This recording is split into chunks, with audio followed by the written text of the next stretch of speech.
Today on an all-new Dr. Phil, her daughter's behavior. She was wearing blackface and singing a racist chant. My phone is popping with death threats. Is out of control. Ripping the heads off quails and laughing. Emmy steals my car while they're high and drinking. She takes inappropriate pictures. But what about Mom? If you text your daughter, why don't you just kill yourself? You scare me. Well, you're scaring me. Let's do it.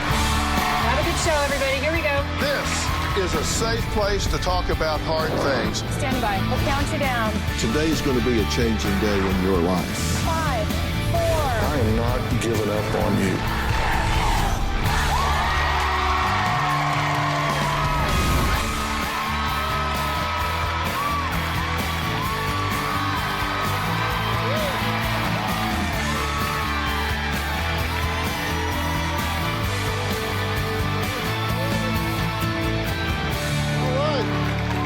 Well, Alma wrote to me about her wild child, 16-year-old daughter Emmy, who throws house parties, takes joyrides in her car, steals drinks, smokes marijuana, and has been kicked out of 2 schools in the last 2 years. But Alma says the worst offense was this past June when her school kicked Emmy out for posting a video of herself wearing blackface and singing a racist chant. Now, the video went viral, and Emmy had to leave the country after receiving death threats. But did that stop her? No. Days later, she posted another video showing how exciting it was to kill birds. Now, Alma says she has turned to me as her last hope. Here's what Alma has to say about her out-of-control 16-year-old. Take a look. My 16-year-old daughter, Emmy's been a terror to my family for the past 2.5 years. Emmy smokes a lot of marijuana and drinks alcohol all the time. She has stolen money from me, taken numerous inappropriate pictures and videos of herself, topless, and posted them on social media. Last year, Emmy posted a video that went viral. She was wearing blackface and singing a rap song. Her friend was taking a video of her singing and dancing to it. She's laughing, smiling, and dancing in the video. She was using a negative word for black people. She was saying, pull the trigger. Emmy received over 200,000 death threats from people around the world. Pull the trigger. Emmy doesn't show remorse. She thinks it was not a big deal. When I saw that video of Emmy, I couldn't breathe, and I really wanted to kill her. After the blackface video, she posted a video of her killing quails, ripping the heads off them, and laughing. And she even had the caption, psychotic, underneath. I can't wrap my brain around why Emmy would do something like that and think it's fun. Emmy bullies me, and she's gotten physical with me on multiple occasions. Emmy will yell and scream until she gets her way. My mom just pisses me off a lot. No, I'm not happy. She'll push me, she'll hit me. I've had numerous bruises. She's always smiling when she's hitting me. I find that really disturbing. Emmy has punched holes in the door and the wall at my house. I don't know what to do with my daughter. I've pressed charges, I've called the police, I've seen therapists, and nothing is working. Right now, Emmy and I cannot live together. So she is living with my mother. I am at my wit's end, and that's why I'm here.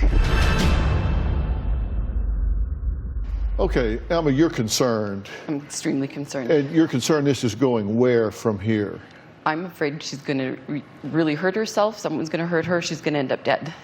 Okay, and you recently kicked her out of the house. Yes. Tell me why.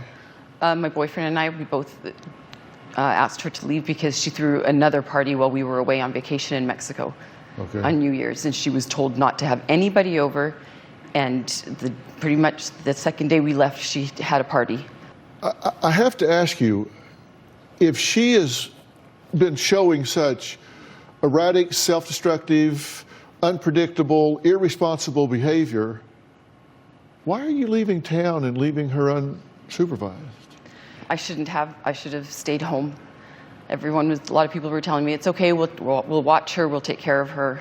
Yeah, but she's your daughter. I know, and I had a bad feeling when I left, and it was, I was wrong. Yeah.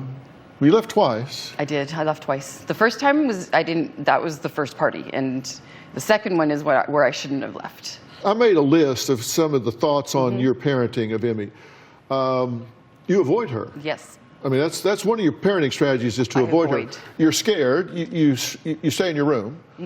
Your theory is nothing works.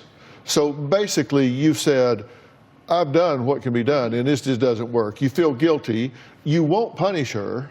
No, and if I do, I give it right back to her within a day or two. Yeah, so you stick with nothing. You follow through with zero. Yep. You spoil her. Yep. So you're parenting out of guilt, essentially. Yes. You can control her when she's young, but now you think she has a mental illness, so there's no point. And this just ruined life, ruined relationships for you, for her, all around. So basically, you've checked out. There's not any parenting going on. No, there isn't. And I'm afraid that if I follow through with anything, I'm afraid she's either going to hurt herself or kill herself. Or end up dead from some kind of drug overdose or. Okay. So you're parenting from guilt and fear. What are you guilty about? I feel guilty because I've been a bad parent. Because I haven't followed through. And I feel like I'm in this vicious cycle and I don't know how to stop it. Okay. So you know you've done poorly in the past. Yes. And so you think the answer to that is to do poorly now. Yeah, I know it's not the answer, but I don't know how to stop it. We can agree that what you're doing is not working. Agree. And what you're doing is not much, but whatever you're doing is not working. Right. Because she's showing some erratic behavior that you think is, that maybe she's even getting out of control of some of her behavior. Yeah. Now, she's attacked you some. Yes, she has. These are some of the bruises that she's left on you when she flies into a rage. Yes. What triggers the rage? When I take her phone away. Okay. So if you attempt to discipline her, shrink her world down, control her in some way, then you say she loses it. Yep. Okay, and you say that she's kicked out of school twice. Yes. She was kicked out last week. Yes. What for? For not following the rules. She's disrespectful and she doesn't follow any rules. And she doesn't care who she's talking to, whether it's an adult, another student. How'd she feel about coming here? She thought she was going to be famous, so that's how she got here. Okay, so this is going to make her famous. That's what she thought, yeah. Does she understand the difference between fame and infamy? I don't think she does. I really don't. I don't think so. She it doesn't make a difference that. to her to be distinguished in the negative. Yep. As long as she gets the attention. Do you think that's why she takes inappropriate pictures and videos and puts them up, just to get attention? Yep, as long as she's getting attention. You and I know there are a lot of... I haven't even seen... Well, there are a lot of people out there that are predators and can really take advantage. Yeah. And I've talked to her about that, and she just doesn't listen. By the way, research tells us that 75% of young people on the internet are willing to give up personal information, including addresses, in exchange for promises of gifts or services. So if somebody says, hey, we'll give you a free game or a free this or that, just give us your address where you are. Yep. So predators can get their information and find out where she lives, where she's going to school, even where she is at the given moment. Yeah. It's very, very scary. When we come back, we're going to meet Alma's 16-year-old daughter who's been drinking, smoking marijuana, throwing house parties, and stealing the family cars to go on joyrides. Now, she says she can do whatever she wants. My question is, what does she want? What's the end game here? What's all this leading towards? We'll talk to her when we come back.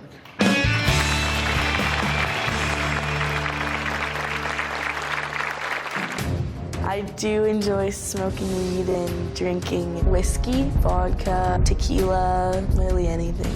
I smoke weed every day. Like, I could stop, why would I? There's no point. When my mom found condoms in my room, I didn't really care.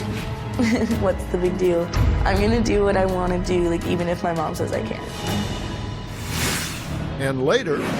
You don't think that you're scary, but you scare me. You're a bully. Well, you're scaring me.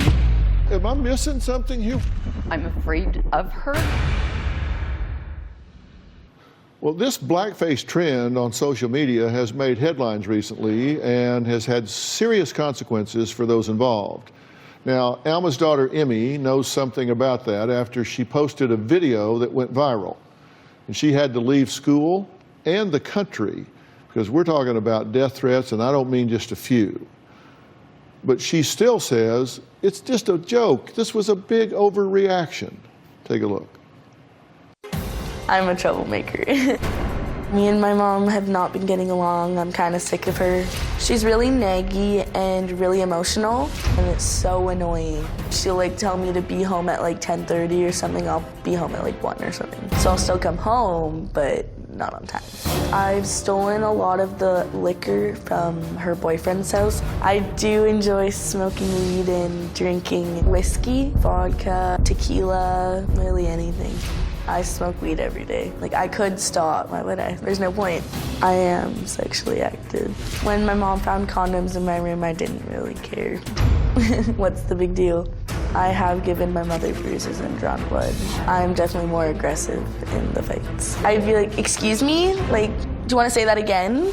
When I made the video that went viral, I had a blackface mask on, and I was saying word. My friend posted the video.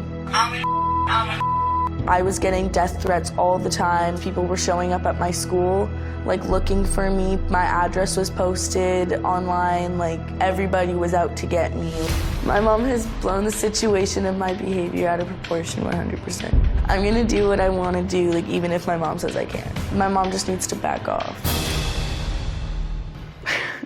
Well, Emmy, it's good to meet you. Good to meet you too. You had a party on New Year's while your mother was in Cabo, right? Yes. A year ago. No, this one is pretty recent. I had 2 parties. Okay.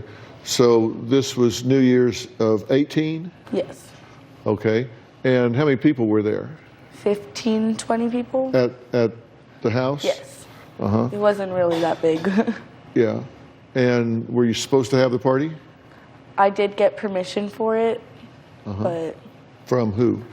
her boyfriend's daughter, who was watching me at the time. How old's the boyfriend's daughter? She's 19. 19? Okay. So you cleared it with another teenager? Basically, she Well, was just so you watching had me it at the cleared. time. We've got some pictures of the party afterwards. I mean, it looks like there were like holes in the walls. Well, I and did that. Things torn up. Why was the place trashed? Well, the first picture's from the first party I had, and that's because my friend broke her foot while we were cleaning up, so I didn't have time to clean up everything, so I just put everything in my room and waited. Because I was going to wait till that night to wash all the dishes and put them away. The water was off, so I don't know how you were going to wash anything. Well, because when we you were shut the home. water off.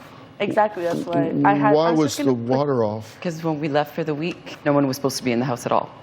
So you had a party in the house with no water? Yeah, basically. They all lived there. They all stayed there. All Yeah, of her for and the her whole friends. week. It was disgusting. For the whole week. What would you use for a toilet? They used the toilet. Yeah. Your mother says you're out of control. I'm not really. She's over-exaggerating that 100%. Really? Yeah. Okay, let's take a break. Coming up, Alma's sister Anna says Alma should never have had children, and her daughter Emmy is screaming for attention from her mother. Well, this is her sister. We're going to talk to her about that next.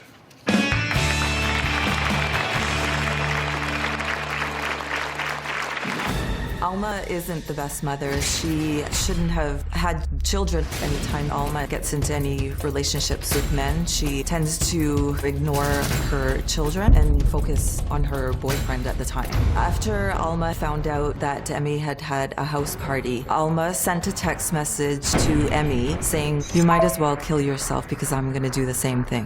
Who says that to their daughter? And later, you said, oh, and by the way, I'm drinking 2 or 3 bottles of wine a day. And it doesn't stop. Here come the waterworks. I am afraid for both of your lives. Over the past year, Emmy has thrown 2 huge house parties. They trashed the house. There were dirty dishes in every closet, in the bathtub. There were burns in the carpets. stains on the wall. I was really upset that Emmy would disrespect me and the house like that. I was extremely pissed. I couldn't breathe. Emmy is totally out of control. Well, Alma says Emmy always seems to get into trouble when Alma goes away with her boyfriend. Now, I mentioned earlier, if Alma knows this, why would she keep going away? Fortunately, Alma's sister Anna was around to break up Emmy's latest party. Take a look. My 16-year-old niece, Emmy, is screaming for attention from her mother. What angers me about the situation is watching her destroying her life. It's killing me. Alma doesn't take responsibility for her actions in Emmy's behavior. Alma isn't the best mother. She has not provided the structure and discipline to raise a child. Alma, in my opinion, shouldn't have had children or become a mother. She'll, for instance, take Emmy's phone away, but then 10 minutes later, as soon as Emmy starts screaming and hollering for it back, it's back in her hands. There's never a follow-up. There's no consequences for Emmy's actions. After Alma found out that Emmy had had a house party, Alma sent a text message to Emmy saying, "You might as well kill yourself because I'm going to do the same thing." Who says that to their daughter? To me, that is completely unacceptable behavior. Anytime Alma gets into any relationships with men, she tends to ignore her children and focus on her boyfriend at the time. Alma and I are very different. She does view me as the perfect daughter, the perfect sister. I believe Alma views herself as lesser. Alma needs self-esteem so that she can be the mom that she's supposed to be. Anna, thank you for being here. Yes. You've been listening to everything so far, right? I have, yes. She sent a text to her daughter that says, "You might as well kill yourself, I'm going to." She did. You saw it. Yes. You got it. Yep. You sent it. Yep. What the hell are you thinking? I wasn't. I was very, very angry. I'm the one that deleted it. Probably drunk. What, am I missing something here? What? I don't know. I'm beside myself. It's a vicious cycle for me. I'm afraid of her. I'm afraid for her. You don't think that you're scary, but you not scare afraid of me. me, You're a bully. Well, you're scaring me. I made a list of the questionable behaviors of yours that she's listed for us. Because you said, I'm not that out of control. Well, she says you're throwing house parties, you damage property. She says you drink, you steal alcohol, you smoke marijuana, that you cut yourself. She said you take joyrides in her car, that you're violent, punch the walls, you hit her. We've seen her bruises. You call her a stupid bitch. You've been kicked out of 2 schools. You've been kicked out of the house. You've been kicked out of dance, which you were apparently quite good at. That you're sexually active. You've posted racist video. You posted a video killing birds. And it wasn't that so much because that's part of hunting where I get that. I really think my mom over-exaggerates a lot of everything that I've done and makes me look way worse. I've watched Dr. Phil episodes and I am nothing like the girls on the show. I am not that bad. I don't think you're a bad girl. I think you're making some bad choices and have some bad behaviors, and that's a big distinction to me. I do think there's a difference there, but tell me about this blackface thing. You're smart enough to know that that's offensive to the sensibilities of a lot of folks. Yeah. That was just a really bad time. I had a black face mask on. It was a joke and my friend was filming it and then I went to go take a shower and I look at my phone and there's just my phone is popping with death threats and people just my friends even telling me to kill myself and stuff, and I was oh my gosh, people didn't take that as a joke. You did it out of ignorance, and I think that's not an insult. Ignorance means a lack of information. I asked a really good friend of mine to be here. We're joined now by award-winning civil rights attorney Areva Martin to weigh in on the history of blackface and the impact of posting material like this online. Why is this offensive? Yeah, back in the 1800s, white performers would dress in blackface. They would use shoe polish or grease paint and paint their faces black and act out racial stereotypes of African Americans. And they perpetuated this notion that whites were superior to blacks. So when you dress in blackface, you are supporting that racial stereotype. You are perpetuating that demoralizing, dehumanizing stereotype. So when African Americans look at these videotapes, they're reminded of that painful period in our history when African Americans were thought to be less than human. So you have a wonderful opportunity to educate. If you want to dress in a costume, try Wonder Woman. Try Wonder Woman. Rita is also the author of a new book, Make It Rain, How to Use the Media to Revolutionize Your Business and Brand. And we're going to talk about the book later on. Coming up, Alma says she's just a social drinker who has a bottle or two of wine a day. We'll talk about that after the break.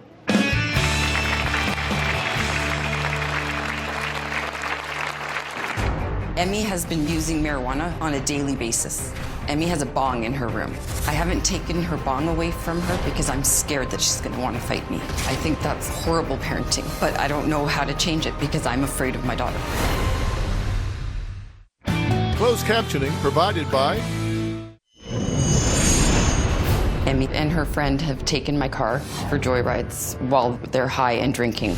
Emmy steals the keys and takes the car. Emmy does not have a license, and neither does her friend. I've tried to explain to Emmy, you could kill like someone else, you could hurt yourself.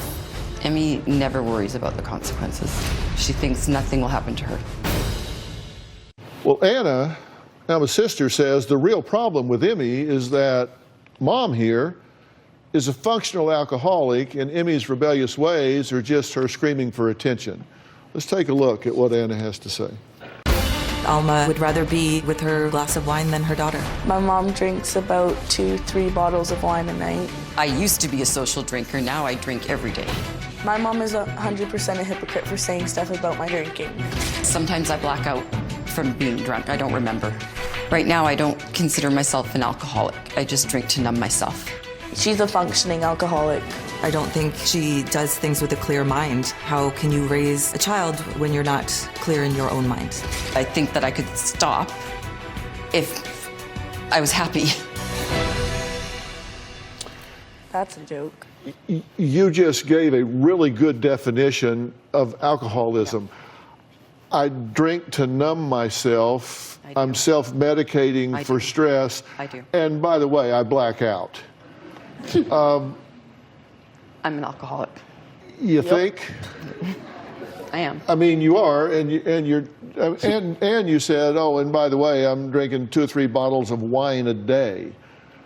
I do. I come home from work and I pour myself a glass, and it doesn't stop until I go to bed. Here come the waterworks. That begins to make me understand why you're not paying attention to what's going on. But I didn't always drink like that. I am afraid for both of your lives. I'm afraid that I am too. something's going to, you two are toxic together. I'm very afraid. There is definitely something wrong here. Well, I know. yeah, there's some questionable parenting going on. Now, according to Anna and Emmy, you're an alcoholic and always crying. Yeah. No real job, no structure, no discipline. Nope. You've been fed McDonald's for 10 years, allowing marijuana, hanging with the bad crowd, calls the police 25 times, trying to use them to parent your child, chooses men over children, abandon your son, moves in with boyfriend after 2 months of dating, leaves town with boyfriend, Emmy alone with friends, allows the boyfriend to kick out your daughter, and you stay. Yeah. And you send her a text, say, why don't you just kill yourself? It's not okay with me. It's just, I can't live with her either. There's never been real structure in the house. Emmy's never had consequences to any of her actions, even when she was young. There's a text that you sent to Alma that I found really interesting because I had the same question that you text to her about on June 5th of last year. Anna, you said, I am trying to understand why you have resorted to putting Emmy into the system. Can you help me understand? Do you feel like you've done everything in your power to help her? What are you going to the doctor for? Now, she had done what that triggered this text? She had sent a text message to myself and her son saying that she was going to, just an FYI, I'm putting Emmy into the system. And by system, you mean? I mean, like, to put her in foster care or something. Right. And I was mortified because you have people here, and to throw her into the system means, like, just again, it reiterates that. But I've been asking for help. No, yes, I have. You been. didn't yes, ask. I have No, been. you have. I have been, and the only one that steps up is Mom. So your theory was the best thing to do is put her into a group home? Yes, where she And- can get some therapy, get some counseling, something. Here comes the emotional part that I was talking about. Well, sorry, I get emotional. Well, coming up, Anna says she knows deep down her sister wants to change, but she's just not sure that she can. Is it possible? I mean, where does this go? Because there's no leadership, there's no guidance, there's no trajectory here that leads anywhere but trouble that I can see. So what do we do next? We're going to talk about that after the break. Closed captioning provided by... One of the worst physical confrontations we've had happened about 6 months ago. We were driving in the truck. I had taken her phone away. She wanted to text her friends, and I said no. And she just grabbed it while I was driving. She hit me first, and then I pushed her back, and then that's when she bit me, and she broke the skin. She's never done anything that harmful to me. I was crying, I was yelling. That situation really proved to me how out of control she has become. Well, Alma says she's so concerned for her daughter's violent behavior and was even punched in the head by Emmy. Now, Alma's sister Anna says Emmy's problems are all because of her mother. Now, somehow or another, we got the tail wagging the dog here. Yeah. You're a drunk, you're an alcoholic, and you cannot make clear decisions with a foggy head.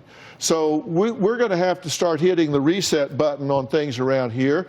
Look at your arm. You're cutting yourself here. You're cutting yourself because of anxiety and pain and not knowing what to do with frustration. And that's not okay with me. You deserve better than that.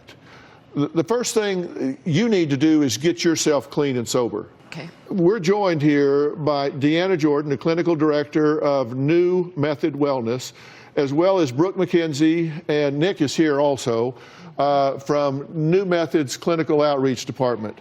And let me tell you, New Method Wellness is a substance abuse treatment center.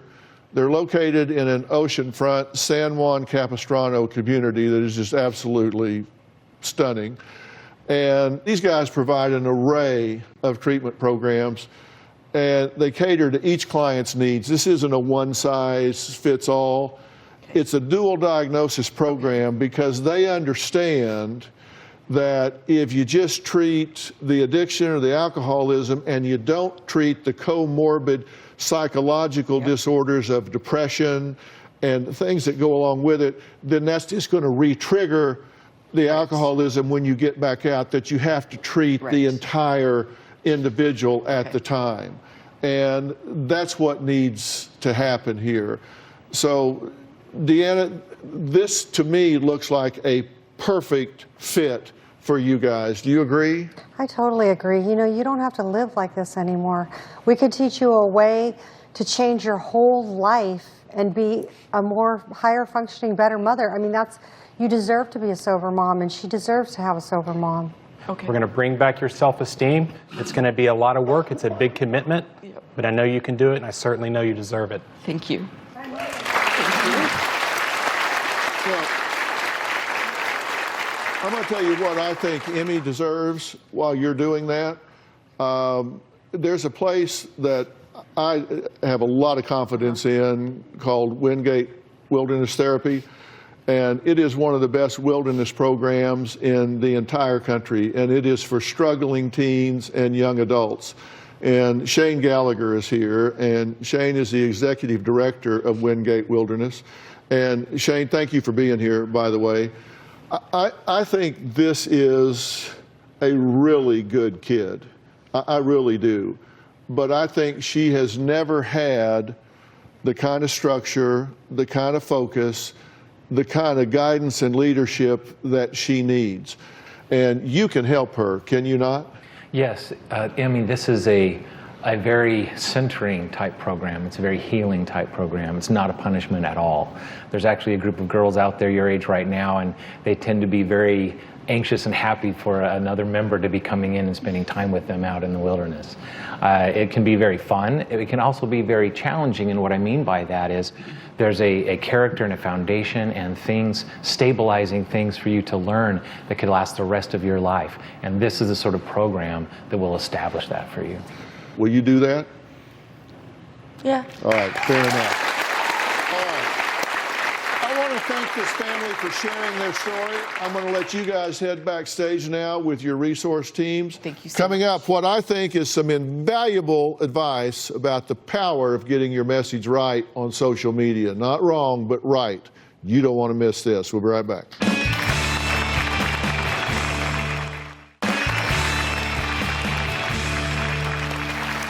We've got Ariva Martin back with us. Welcome, Ariva Martin.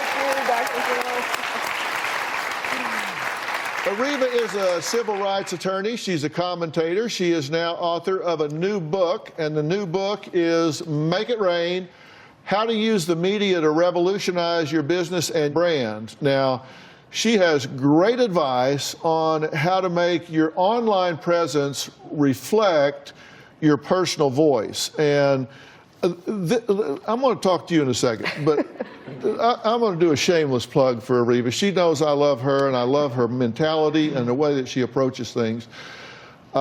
This book has a great foreword. Oh, it's written by me. I did write the foreword for this book because I'm such a fan of Ariva's, and she asked me to do it, and I said, of course I would.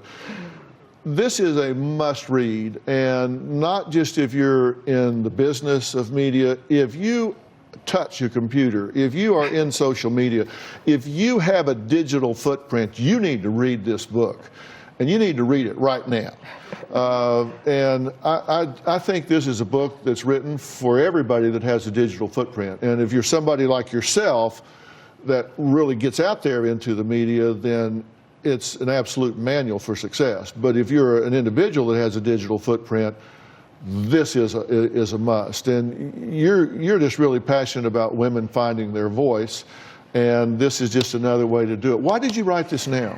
You know, I wrote it, Dr. Phil, because I get asked by so many people how they can influence their communities, whether it's the mom that's involved with her PTA, or a small business owner, or people who are really passionate about issues. You know, for me, when my son Marty was diagnosed with autism, I had to quickly throw myself into, what it meant to be a mom of a special needs kid. And I learned so much about the educational system, the medical system, and how to be an advocate. And I wanted to share that information, but I wasn't an autism advocate. I was a civil rights lawyer. I was in court trying cases, but I quickly learned that I had all this information that I could share with others, and I wanted to do that. And I became a voice. I became a national spokesperson. I started a nonprofit around autism, and I realized that there's so many people who are passionate about issues, whether it's domestic violence or foster care, or for, like me, special needs kids, and they have a lot to say. And they want to be involved in these conversations that are happening in their communities, but they don't know how to. They don't know how to raise their voices on issues, how to find that voice. So I wrote the book to help moms like me who may be sitting at home and they care about an issue and they want to be a part of a discussion that's happening around those issues. They want to influence their communities. They want to influence their families. And that's what the book is really about: identifying your voice, amplifying that voice, and changing your community. Our kids are so much more literate and so much more agile on the World Wide Web than we are, because the generation has grown up with it now. And I've said kids today, they have the knowledge to navigate the web, but not the wisdom. Yes. And as parents, I think if parents will read this book and understand how far-reaching you can be, and how far-reaching sometimes these kids get with the post and the chat rooms they get in, and these children can learn the power of putting these messages out there and have an edge on the rest of the world. I'm telling you, you read this book, you're going to have an edge on the rest of the world and getting your point of view out there and getting your kids getting their point of view out there. Now, why Reba says her book came from college experiences. We're going to find out what happened to her that makes her say that when we come back.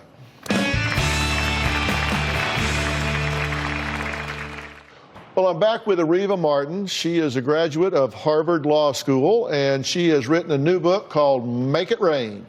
And it is how to use the media to revolutionize your business and brand. And, you said that a lot of this was born from some experiences in college. Talk about that. I grew up in a housing project in St. Louis, and I went to the University of Chicago, very prestigious university, but I wasn't ready. And my freshman year of college, this really sophisticated upperclassman, she shamed me. Today we talk about slut shaming and body shaming. I'll call it talk shamed. She ridiculed the way that I talked. She says, I can't understand what you're saying. And it was so embarrassing, so humiliating that I actually stopped talking for an entire semester. I had to go and remake the way that I talked. I had to learn what, this upperclassman said was proper English. And I think that experience taught me a lot. And I use that example to tell other people, it's not where you start, it's where you finish. I just hope this book encourages someone that's sitting at home that thinks that they're not enough, that they'll learn from my personal experience that no matter what may be perceived as a deficit, you can make that into a positive. You can turn that around and you can make it work for you. As you said, I went on to graduate with honors from the University of Chicago. I went to Harvard Law School. I started my own law firm. I worked on Wall Street. I worked with Dr. Phil. You gave me my first shot on television. So I've gone on to work on projects on the #1 talk show in the country. You wrote my foreword, so I am a testament, I'm a witness, I'm a living example that no matter what it is you're hoping for, dreaming for, dreams do come true. When you work hard, have a lot of faith and belief. I want to thank all of my guests today. A special thanks to you, Reba Martin, author of Make It Rain, How to Use the Media to Revolutionize Your Business and Brand. And by the way, everybody in the audience will be receiving a copy of her new book. Also, a very special thanks to Deanna Jordan, Brooke McKenzie, and Nex Gracious from New Method Wellness, and to Shane Gallagher from Wingate Wilderness Therapy. Thank you guys so much. For more information about today's show, log on to drphil.com. Tell us what you think on Facebook and Twitter. We'll see you next time. Thanks so much.